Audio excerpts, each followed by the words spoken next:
পরিবেশ সুরক্ষা ও জলবায়ু পরিবর্তনজনিত ঝুঁকি মোকাবেলায় বিশ্ব এখন কার্বন নিঃসরণ হ্রাসের দিকে ঝুঁকছে।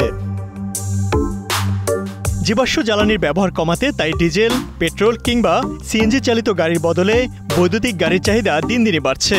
কম খরচ ও শতভাগ পরিবেশ বান্ধব হওয়ায় সবার নজর এখন এসব গাড়ির দিকে। তবে চলতি বছরে মার্চ পর্যন্ত গেল 5 বছরে বাংলাদেশে নিবন্ধিত বিদ্যুৎ চালিত গাড়ি বা ইভির সংখ্যা মাত্র 396টি। সংখ্যাটি নগণ্য হলেও ব্যক্তিগত গাড়ি ব্যবহারকারীদের ইভি নিয়ে ব্যাপক আগ্রহের কথা জানা গেল। নর্মাল গাড়িতে আমাকে প্রতিদিন তেল ভরতে হচ্ছে, সিএনজি লোড করতে হচ্ছে, বাট ইভিতে আমি দেখা যাচ্ছে আমি একটা ইউজারকে যদি আমার ইউজারকে দিই, সে বাসায় তার রিফিল করতে পারতেছে, বাট তাকে আর প্রয়োজন হচ্ছে না যে স্টেশনে পাঠানোর জন্য টাইম ওয়েস্ট করার জন্য। কাস্টমারদের সারা বেশ ভালো পাচ্ছি, যেহেতু নতুন প্রযুক্তি আসতেছে।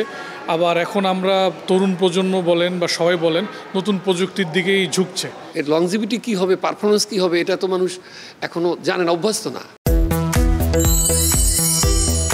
ইভিকে উৎসাহী করতে শুধু আমদানি নয়, বরং দেশেই এই শিল্প গড়ে তুলতে প্রণয়ন করা হয়েছে উন্নয়ন নীতিমালা। সম্প্রতি এর খসড়া প্রকাশ করেছে শিল্প মন্ত্রণালয়। সেখানে থাকছে বিভিন্ন সুযোগ সুবিধা, যার মধ্যে আছে 2030 সাল পর্যন্ত সরকারি প্রতিষ্ঠানগুলোকে ন্যূনতম 30% ইভি কিনতে হবে। 2040 সাল পর্যন্ত আয়কর অব্যাহতি পাবে গাড়ি ও যন্ত্রাংশ তৈরি প্রতিষ্ঠান। ব্যাটারি উৎপাদনও থাকবে কর অব্যাহতি। আমদানির ক্ষেত্রে 2030 সাল পর্যন্ত সর্বোচ্চ 31% এবং সিকিডি অবস্থায় আমদানি করলে 2035 সাল পর্যন্ত সর্বোচ্চ 25.25% শুল্ক কর প্রস্তাব করা হয়েছে। নতুন গাড়ি নিবন্ধনের ক্ষেত্রে 2030 সাল পর্যন্ত থাকবে অগ্রিম আয়কর মওকুফের সুবিধা। রিকন্ডিশন গাড়ি ব্যবসায়ীদের সংগঠন বারভিটা বলছে, খসড়া নীতিমালা তৈরিতে তাদের মতামত নেওয়া হয়নি। নতুন শিল্প তৈরির তোড়জোড়ে যেন বিদ্যমান ব্যবসা হারিয়ে না যায়, সেদিকে সরকারকে নজর দেওয়ার পরামর্শ সংগঠনটির।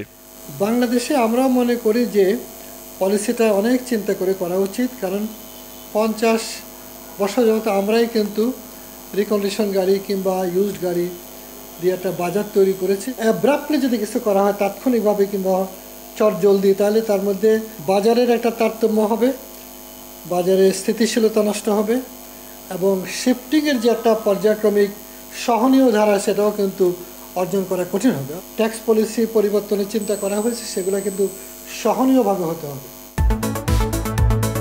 দূষণ কমানো ও জ্বালানি সাশ্রয়ী হওয়ায় ইলেকট্রিক ভেহিকেল বা ইভি অর্থনীতিতে ইতিবাচক ভূমিকা রাখবে বলে মনে করছেন অর্থনীতিবিদরা। তবে সব পক্ষের মতামত নিয়েই নীতিমালা চূড়ান্ত করার পরামর্শ তাদের। আমরা চাই বা না চাই, আমাদের এখানে রাস্তা প্রস্তুত থাকুক বা না থাকুক, আমাদের এখানে আগামী দিনগুলোতে ইলেকট্রিক ভেহিকেলের ব্যবহার অনেক বেশি বাড়বে, এটা অনেকটাই স্বাভাবিক বা ধরে নেওয়া যায়। এই ধরনের ইলেকট্রিক ভেহিকেলের যত ব্যবহার বাড়বে, তত আমাদের এখানে জীবাশ্ম জ্বালানি যে আমরা যে প্রচুর পরিমাণে প্রতি বছর ডিজেল, অকটেন, পেট্রোল আমদানি করার জন্য ব্যয় হয়, এটা অনেক কমে আসবে। আমরা যেটি দেখতে পাচ্ছি, এটিতে শুধু 4 হুইলার গাড়িকে এখানে সুযোগ রাখা হয়েছে। আমরা মনে করি যে 3 হুইলারগুলোকেও এখানে বিশেষ কাঠামোতে এখানে বিবেচনা করার প্রয়োজন রয়েছে। গাড়ির বাজারে নতুন ইভি সহজলভ্য করতে শুধুমাত্র নীতিগত সহায়তা নয়, বরং ব্যাপক অবকাঠামোগত উন্নয়নের প্রয়োজনীয়তার কথা তুলে ধরেছেন সংশ্লিষ্টরা। Imtiaz Ahmed, star news, Dhaka.